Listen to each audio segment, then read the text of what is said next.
Here we go. I think this is like 100,000 episodes we've had so far, Rick. Is that the That's number ranking? exactly And right. 100,005 or 151 or some crazy number? Like we're killing it.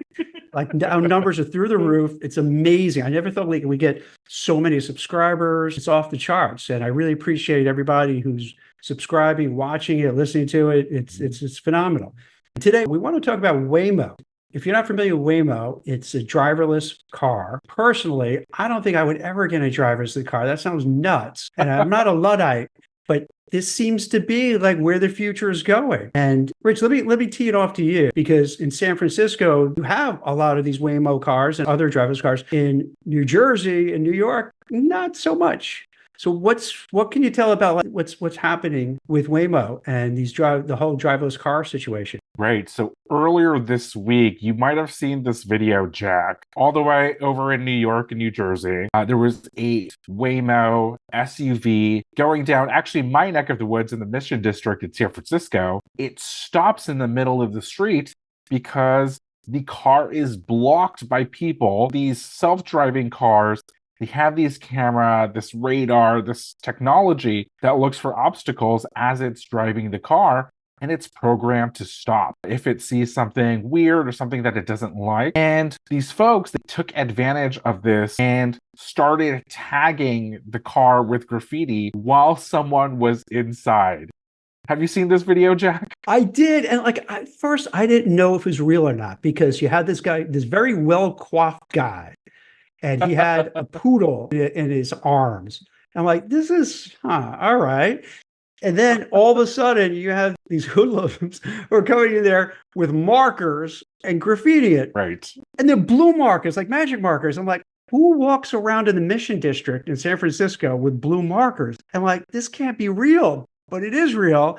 And my head is exploding because, like, what is going on that people are so angry about driverless cars? Is it that they hate the driverless cars or they're just like destructive? Because that's what San Franciscans do. They just destroy everything and poop on everything and, and break everything and have homeless tents. I mean, is this just par for the course? I think, Jack, with almost everything in life, all of the above is a little bit true. There's definitely folks out there where they really don't like these driverless cars. They feel threatened by them because they might be Uber, Lyft drivers. They might be real yellow cab taxi drivers, right? Where they feel like their living is going to be replaced by this technology. There are other folks that generally are distrustful or dislike the tech industry. And so to have these huge driverless cars representing Google, obviously the owner of Waymo, that makes them an easy target, right? These are billboards that just go around the city. And if I can tag it, that's kind of a little bit of credit for, my friends maybe. And then of course there's the other folks, they're kids. They want to mess around. They tag subway cars, they tag the side of the street. This is just another thing where they're just having a little bit of rebellious teenage fun. You also think, Rick, at a bigger level, that you're getting this divide. You have one group, let's say in Silicon Valley, San Francisco, let's say to a certain degree, New York and other, that tech is really big, important, building things and really just, praying at the altar of tech that could do anything. But then you have the Luddites who, whatever new tech is, they're like, no, you can't do that. This is crazy. How dare you? And there's an angry divide between the two because like one of the group, the ones that are really all in on technology, they see that they're going to have a better future in their opinions and build great things and build great wealth for themselves and their companies. Where the others are like, no, I want to go not only be where we are, go back in time where it's more simple. And I'm scared of this future. Did you see that? It's like you see this stark divide that's happening. And it's not like Republicans, Democrats, this or that. It's just a mindset of how they look at things. I think you're exactly right. I've taken so many of these driverless car rides. Where the video was shot was quite literally near my backyard. I live in the Mission District, so I see all of these pass by my house every day. And what's been really interesting is last year, there were actually as many as 3 driverless car companies operating at the same time. So they were very ubiquitous. They're painted in bright colors. Waymo is in this bright white. The other company, Cruise, was in this neon orange. There was Zoox, which is these boxy like cars that are bright black. And so they're very obvious to see. And what is really interesting is now we only really have Waymo in the city. Cruise, one of the companies, they had a accident, and after that San Francisco and California kicked them out, and so Cruise is now operating in Texas and in Florida. Similarly with Waymo, they're operating in San Francisco, Los Angeles, but also in Arizona. They're doing some testing elsewhere in the country. You're seeing a lot of these other geographies that are saying, hey, we're actually not known for tech. These cool tech things often don't happen in our cities. And San Francisco or California are saying, hey, actually, we're going to turn up our nose and say, hey, you guys, we don't want you. And these forward-looking cities are saying, cool, come here and test it out. And I've been seeing that a lot more. You've seen folks cheering when Elon Musk announced that he was moving X, which was headquartered in downtown San Francisco, to Texas. And you had the local city government cheering. And wait a minute, the city economists, other folks in the local government were saying, well, they pay millions of dollars in taxes. Their employees contribute millions of dollars in economic value, right? They have to eat lunch somewhere. They have to take the subway. They have to, buy all these things. Should we be really cheering these folks leave? This, no pun intended, this drives me crazy. It's another divide. It's another divide where you have the representatives, the politicians that turn their nose up. Oh, Elon Musk, he's right leaning. Oh, no. So we can't do anything with him now. But we used to love him 2 years ago when he was doing EVs, right? They adored him. But now all of a sudden he's persona non grata. Now you're going to cut your nose off to spite your face, saying, okay, yeah, get rid of Twitter, get him out of San Francisco. Yeah, good riddance. Or now what happens? You have so many buildings that are empty in San Francisco. So now you can have another building that's empty. If you have empty buildings, you're not going to have an ecosystem for food places and what have you. So then no one comes there. Then it becomes breeding ground for homelessness and for criminal activities and drug dealing. So like what? There's a psychopathy there. There's one thing I could understand. To go back to driving, I give you credit that you can go to a driverless car. I would be scared hoopless going in a driverless car on a highway somewhere. I love driving, by the way. I'll always drive everywhere. I love driving, but I'm freaked to sit as a passenger and let it go. I would sit behind the wheel just in case if I had that option. That I would definitely do. Let it remote, but just so I could jump in. We all have our comfort level ability. Yeah. But it's bizarre though, where if I don't take a driverless car, that's okay. I'm not hurting anything. I'm not taking away from the economy, what have you. But here, why are you chasing out the people who can make it better for you by creating things, adding tax revenue, which helps out the poor, which helps out everybody? But no, get out of here because we don't like your politics.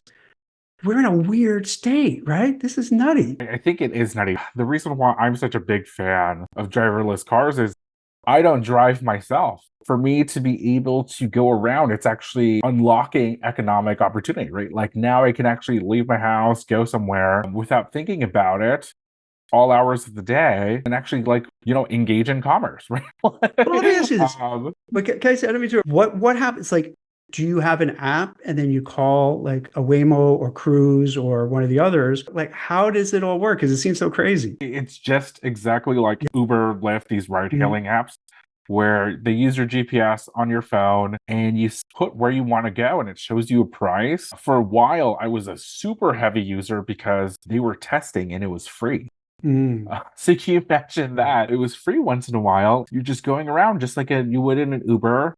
They come and stop in front and you use the app to unlock the doors and you get in and it just goes off. And you can actually see on the Cruise and the Waymo, the steering wheel turn. You can see the blinkers go on. Sometimes if there's something on the windshield, you'll actually see the car automatically spray the water and activate the windshield wipers.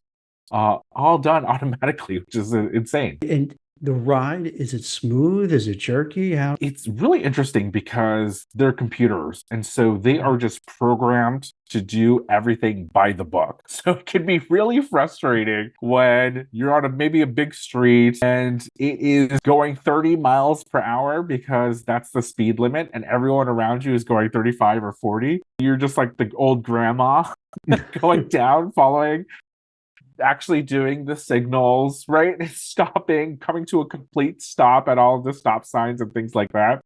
But it just follows all the rules. It's safer because there's no human element. Obviously, it never So gets tired. in a way, you might be better if all cars were that way, right? You're following the speed limit. No one's driving crazy. No one's flying through the streets. Christine, would you go in a driverless car? I don't think so. I'm curious to know what Rick would have done if he was in the same situation as that guy in the video. I have been in a similar situation, not where someone has stopped my car to tag it while I was inside, but I've had people while I was inside put traffic cones on top of the hood of the car. So you're in the car and they're doing that. So you're in the car in the Yes. passenger seat or in the back, and like just random people coming up and putting those orange cones on top. On top of the hood, what ends up happening is in that situation, the car knows that there's an orange traffic cone. And so it slows down and then stops. And because it feels that there's something quite literally on the car, it thinks that it's been in a collision.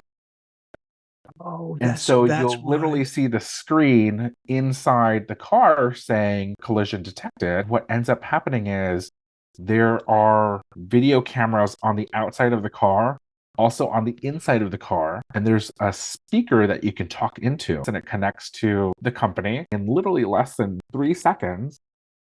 There's almost like a voice of God that comes on, at least when I was in these cars. Someone came on inside the car and said, Rick, are you okay? We noticed your car stopped. Okay, they think maybe it crashed. Is that because they think it crashed? Then they're looking at the camera video footage because every square inch it's just shooting in 360 degrees camera at all times. They're looking at the video footage while I'm explaining, almost like having a speakerphone call and saying, oh, someone put a traffic cone on the car. Should I open the car door and just, take it out? And the advice, they said, no, stay in the car because, the car doors are always no? Is locked. that a human being now, or this is just some like AI programmed? No, this is a human being that's actually talking to me, reviewing the video footage as I'm talking back to him. And I asked them, like, oh, should I just get out of the car? It seems like an easy fix. And they're like, no, we can't guarantee your safety, but we know if you're in the car, the doors are locked, you're a bit safer because we don't know what that other person's going to do. Wow.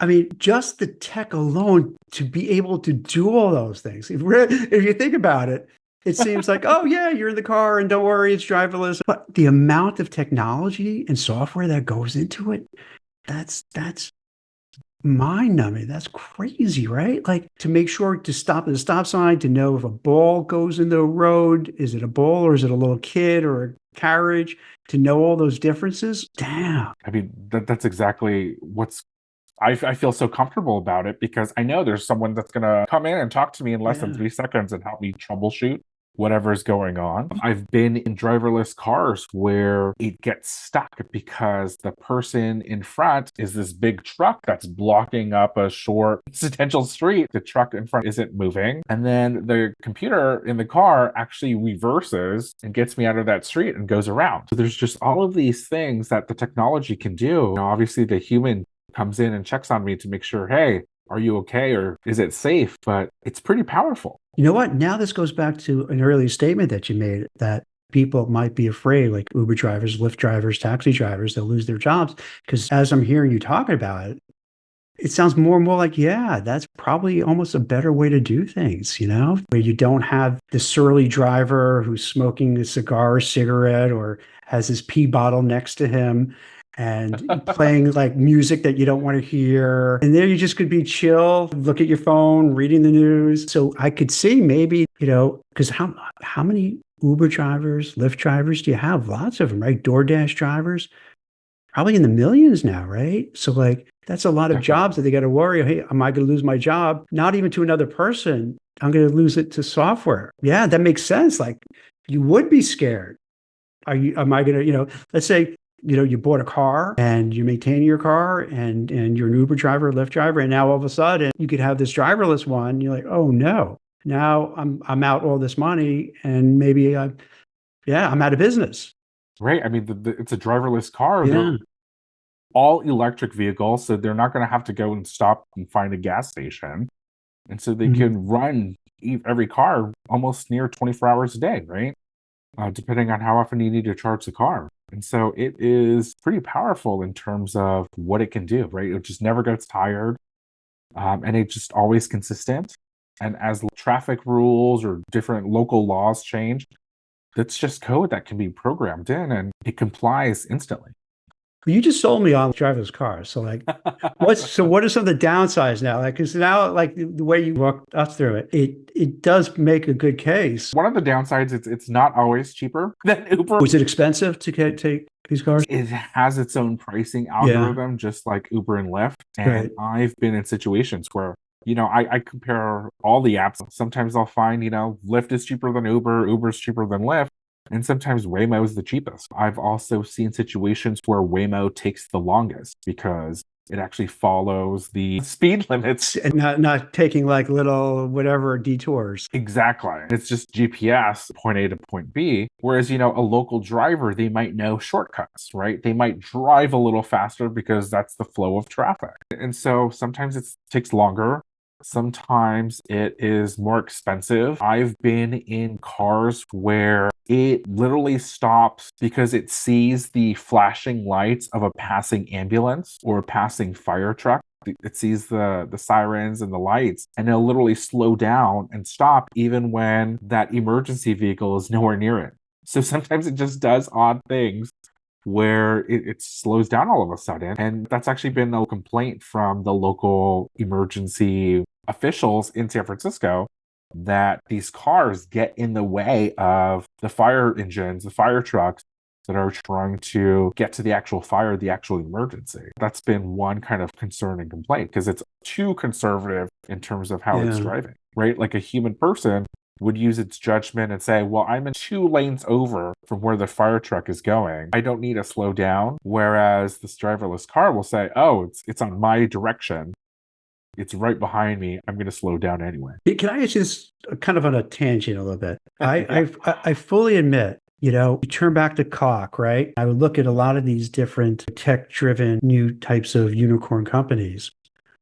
For most of them, if they said, Jack, do you want to invest? I'd be like, you're crazy. But it turns out it all works for Uber driver, right? As a kid, your parents just drill into your head, don't get into a car with strangers, right? Like, don't get into a car with strangers. Yeah. So what do? You get into a car with a stranger and you're like, oh, okay. I probably would not have invested. I admit it. Same thing with like Instacart.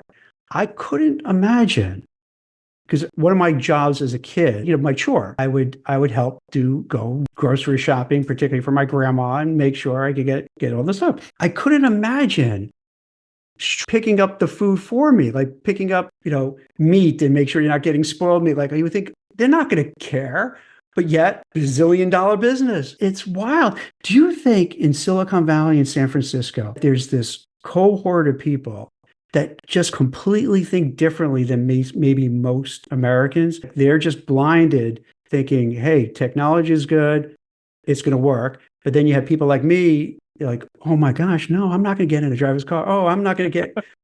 Is there something in the water? Seriously, because you live in this whole world, is there something in their psyche, a weird, thing in their mind, but it helps them to succeed? There is a bit of survivorship bias. We only know about Instacart, Uber, DoorDash, Waymo, because those are the companies that have existed. If you look back in Silicon Valley history, there was Instacart before Instacart in the 90s called Webvan. And it was literally a van that would deliver you groceries, snacks, food. It's the exact same concept. And they lost a ton of money. Before Chewy, there was Pets.com. .com, right? Yeah. Right. Wait, was there So- there's also another one? Because I remember when I was in Manhattan, it was Upper West Side, 72nd Street, right? And it was, I can't remember what the service was, but it was a service that would like bring up popcorn. And just to date myself, it would be a Blockbuster video and they would come and bring it over.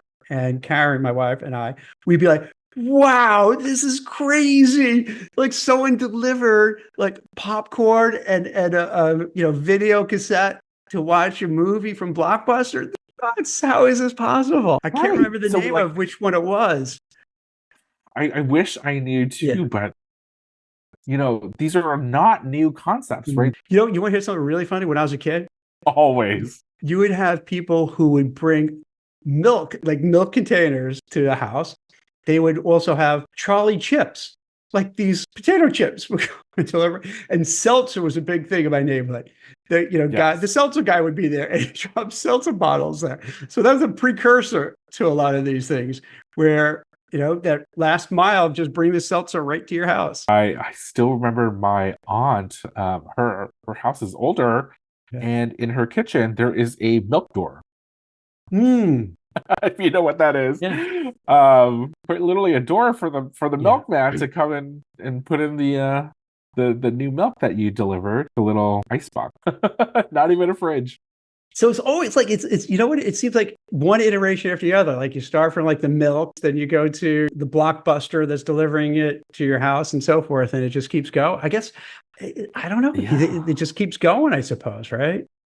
No, I wonder if it's just a function of luck and timing. Mhm. I remember when I was growing up, there were people that were saying, oh, we're going to have flying cars and Yes. self-driving cars.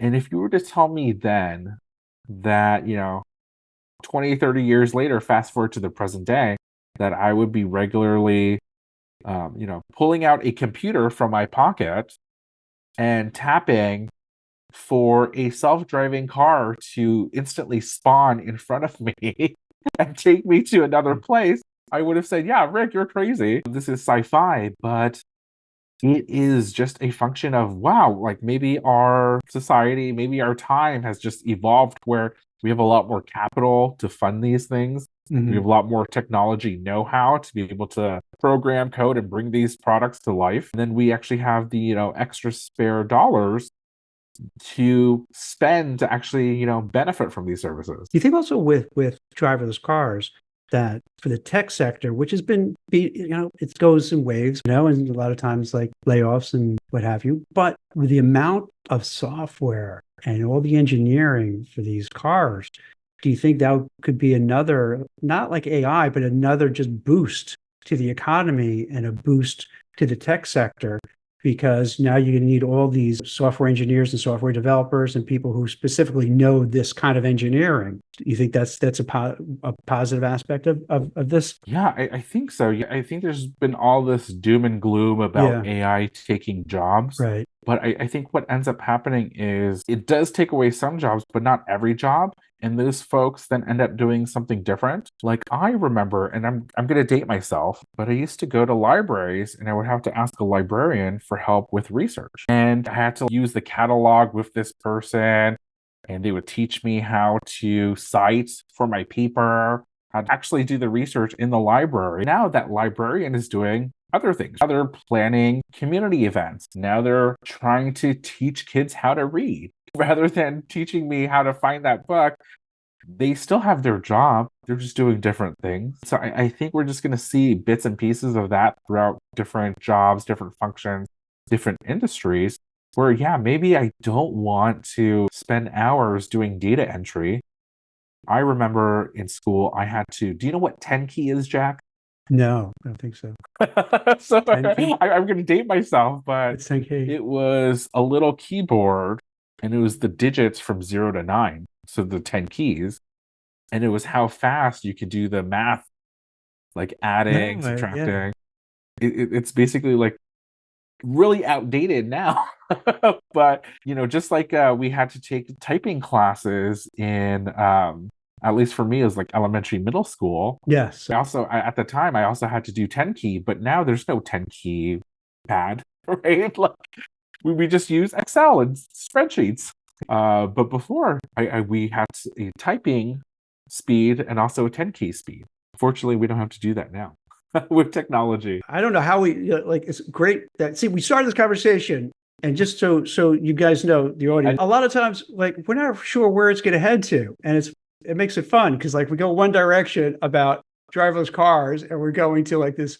But I think what's really enlightening and exciting is I feel like there's some optimism in terms of what technology could accomplish. In terms of, wow, like I can literally summon a car. Maybe the streets are safer, there are fewer accidents. And if we have similar innovations in all of these other parts of our life, right? Can AI help a doctor diagnose a disease in my body before I pass away? That would be great, right? There's all these things that I think we can look forward to. And in the balance, I think generally technology and these innovations, if we allow it to, will make all of our lives a little bit better. Right. You know what? Let's end on that. A good positive note. That's cool. So I think that's good. I hope people enjoy this podcast. You know, it's free form, talk about a lot of different things, and feel free to hit us up. Feel free to say, hey, we like it, we hate it, we suck, Rick is great, Jack suck, whatever. It doesn't matter. And if you have any ideas for a show or a guest, let us know. That's it for The Blind Ambition. If you enjoyed the show, please leave us a 5-star rating and a review. And don't forget to subscribe wherever you get your podcasts. Thanks for listening.